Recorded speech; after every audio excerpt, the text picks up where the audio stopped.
Hello everyone, I welcome you all in today's important video over SEBI's new peak margin rules and their impact on traders। इससे पहले कि हम आगे बढ़ें और SEBI के नए पीक मार्जिन रूल्स के बारे में समझें, एक बार हम मार्जिन को जल्दी से रिविजिट कर लेते हैं। तो क्या है मार्जिन और क्यों ये ब्रोकर्स और ट्रेडर्स दोनों के लिए ज़रूरी है, आइए समझते हैं। मार्जिन जैसा हमें पता है एक स्पेसिफिक अमाउंट होता है जो कि ट्रेडर को ट्रेड एग्जीक्यूट करने से पहले अपने ब्रोकर को देना होता है। यह अमाउंट टोटल टर्नओवर वैल्यू का एक पार्ट ही होता है। मार्जिन अमाउंट अकाउंट में होगा तभी ट्रेडर अपना ट्रेड एग्जीक्यूट कर पाएगा। यह अमाउंट अपफ्रंट लिया जाता है। फॉर एग्जाम्पल, अगर आप एबीसी कंपनी के 250 शेयर्स बाय करना चाहते हैं और एक शेयर की प्राइस 100 रुपीज़ है तो टर्नओवर वैल्यू 25,000 रुपीज़ हो जाती है। अब अगर एक्सचेंज ब्रोकर्स को बोलता है कि उसे अपने ट्रेडर से इस एबीसी कंपनी के शेयर्स में ट्रेड करने के अगेंस्ट में 20% मार्जिन अपने अकाउंट में रखना होगा तभी वो ट्रेड एग्जीक्यूट कर सकता है। तो अब ट्रेडर को अपने ट्रेडिंग अकाउंट में ₹5,000 रखने होंगे तभी वो कंपनी एबीसी के 250 शेयर्स को बाय कर सकेगा। अब यहाँ एक छोटा सा ट्विस्ट है, जरूरी नहीं है कि मार्जिन ट्रेडिंग अकाउंट में कैश के फॉर्म में ही हो। अगर ट्रेडर के डीमैट अकाउंट में शेयर्स की होल्डिंग है तो उन शेयर्स को प्लेज करके भी मार्जिन क्राइटेरिया को फुलफिल किया जा सकता है। प्लेजिंग ऑफ शेयर्स क्या होता है ये हम आपको आगे बताएंगे। अब क्वेश्चन ये उठता है कि ये मार्जिन लिया क्यों जाता है। अब हमें पता है कि कोई भी ट्रांजैक्शन हो वो कम से कम दो पार्टीज के बीच होता है, तो ब्रोकर के पर्सपेक्टिव से काउंटर पार्टी रिस्क को कम करने के लिए मार्जिन अमाउंट लिया जाता है। क्योंकि ब्रोकर ट्रेडर को 20 टाइम्स 30 टाइम्स तक लिमिट दे देते थे इंट्राडे में,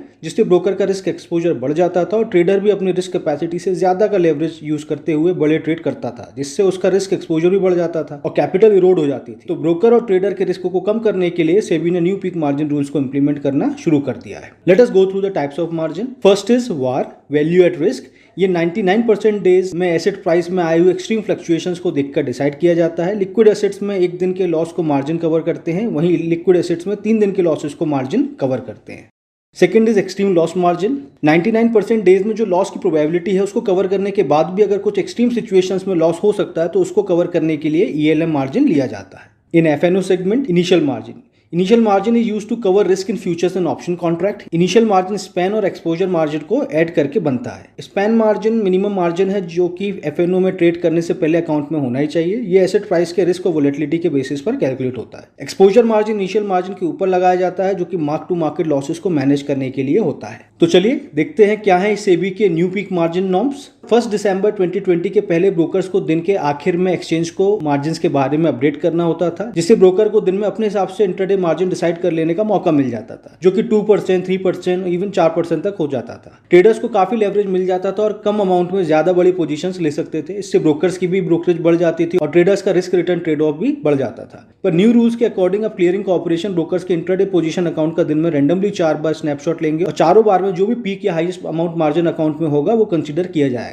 अब अगर मार्जिन अमाउंट कंप्लायंस रिक्वायरमेंट से कम दिख जाता है तो पेनल्टी लगेगी। तो in peak margin new norms का इंप्लीमेंटेशन 4 फेजेस में होना है। इसका पहला फेज 1 दिसंबर को इंप्लीमेंट किया गया था, जिसमें पीक मार्जिन रिक्वायरमेंट का 25% मार्जिन को थ्रू आउट मेंटेन करना जरूरी कर दिया गया था। दूसरा फेज 1 मार्च 2021 से इंप्लीमेंट हुआ है। यहाँ minimum 50% of the required margin रखना मैंडेटरी है। Third phase will start from 1 June 2021 onward और मिनिमम मार्जिन रिक्वायरमेंट 75% हो जाएगी। वहीं फोर्थ फेज 1 सितंबर 2021 से शुरू होगा। यहाँ पर 100% मार्जिन ब्रोकर्स को अपने अकाउंट में मेंटेन करना होगा। Now what is penalty? अगर ब्रोकर्स कंप्लायंस को फॉलो करते नहीं मिलते हैं तो पेनल्टी के टर्म्स में ब्रोकर्स और क्लाइंट्स को 0.5% से 1% ऑफ शॉर्टेज अमाउंट पे करना होगा, जो कि 5% तक हो सकता है।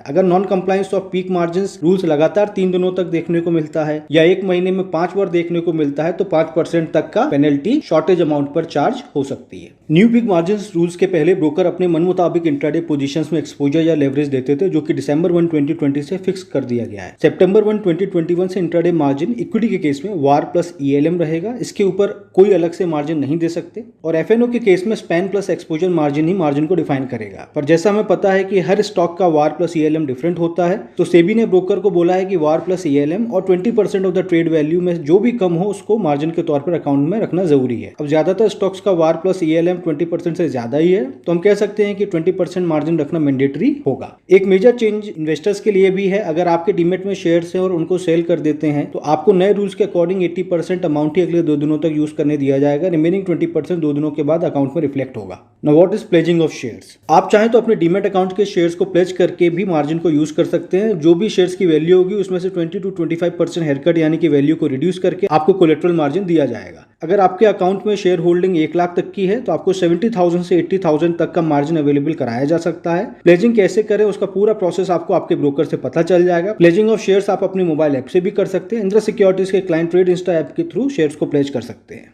न्यू पीक मार्जिन के फुल कंप्लायंस के बाद के सिनेरियो को एक एग्जांपल से समझ लेते हैं। अगर एक ट्रेडर के अकाउंट में 25,000 रुपीज़ है और उसको कंपनी एबीसी के शेयर्स बाय करने हैं, कंपनी एबीसी के शेयर्स की प्राइस अभी 100 रुपीज़ है, तो ये ट्रेडर 25,000 में 250 शेयर्स बाय कर सकता है डिलीवरी बेसिस पर इंट्राडे में अगर मार्जिन 20% है तो उस ट्रेडर को पूरा 25,000 रुपीज़ रखने की जरूरत नहीं है। वो 250 शेयर्स के ट्रेड केवल 5,000 रुपीज़ में भी कर सकता है। तो प्रॉफिट और लॉस 250 शेयर्स पर होगा। तो 25,000 रुपीज़ में ये ट्रेडर 1250 शेयर्स यानी कि 1250 शेयर्स पर इंट्राडे पोजीशन ले सकता है, यानी कि 5 गुना उसको लिमिट मिल जाएगी। पर न्यू पीक मार्जिन के पहले ऐसा नहीं था। ब्रोकर्स अपने हिसाब से लेवरेज देते थे, जो कि 20 टाइम्स, 30 टाइम्स और कहीं कहीं तो 50 टाइम्स तक होता था, जिसका मतलब है कि जहां 5,000 रुपए में 20% मार्जिन के अकॉर्डिंग 250 शेयर्स में ट्रेडर इंट्राडे पोजीशन ले सकता है, वहीं तब ट्रेडर को केवल 3 से 4% ही मार्जिन रखना होता था, जो कि 1,000 रुपए या उससे भी कम होता था, और ट्रेडर 6,250 शेयर्स क्वांटिटी में इंट्राडे पोजीशन ले सकता था। In short, as per new peak margin rules, maximum limit that can be given will come down to 5 times. तो आज के लिए इतना ही। ऐसे ही हम नए इन्फॉर्मेटिव वीडियोस आपके सामने लाते रहेंगे। सेबी के न्यू पीक मार्जिन से रिलेटेड कोई भी क्वेश्चन है, आप कमेंट बॉक्स पर लिखें, हम उसका आंसर जरूर देंगे।